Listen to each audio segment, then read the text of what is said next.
લક્ષ્ય ન્યૂઝ, એક નજર, એક લક્ષ્ય. ઘડી કંપનીમાં થયેલી કેબલ વાયર ચોરીનો ભેદ ઉકેલાયો. ઘડી કંપનીમાં થયેલી કેબલ વાયર ચોરીનો ભેદ ઉકેલાયો. દેવભૂમિ દ્વારકા જિલ્લા લોકલ ક્રાઇમ બ્રાન્ચે ઘડી કંપનીના પ્રોજેક્ટ સ્ટારમાંથી થયેલી એલ્યુમિનિયમ અને કોપર વાયર ચોરીનો સફળ ભેદ ઉકેલી 7 આરોપીઓની ધરપકડ કરી છે. પ્રાથમિક તપાસમાં આરોપીઓએ જિલ્લામાં આવેલી અન્ય વિન્ડ ફાર્મ અને સોલર પાવર કંપનીઓમાંથી પણ વાયર ચોરી કર્યાની કબૂલાત આપી હોવાનું પોલીસે જણાવેલ છે. પોલીસને બાતમી મળી હતી કે કેટલાક શખ્સોએ મારુતિ સુપર કેરી વાહનમાં ચોરીનો વાયર ભરી ખંભાળિયા પોરબંદર રોડ પરથી જામનગર તરફ વેચવા જઈ રહ્યા હતા.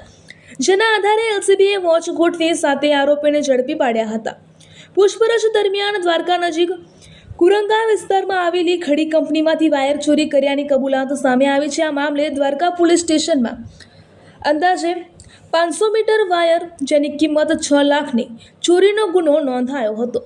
પોલીસે કુલ 9.51 લાખનો મુદ્દામાલ જપ્ત કર્યો છે, જેમાં 270 kilo copper cable, 90 kilo aluminium cable જેની કિંમત ₹4.72 લાખ, રોકડ રકમ, મારુતિ સુપર કેરી વાહન તેમજ વાયર કાપવાના સાધનોનો સમાવેશ થાય છે.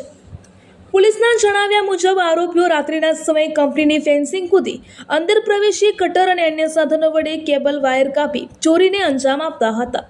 આરોપીઓ પૈકી કેટલાક સામે અગાઉ પણ પ્રોહિબિશન સહિત અન્ય ગુનાઓ નોંધાયેલા હોવાનું સામે આવ્યું છે.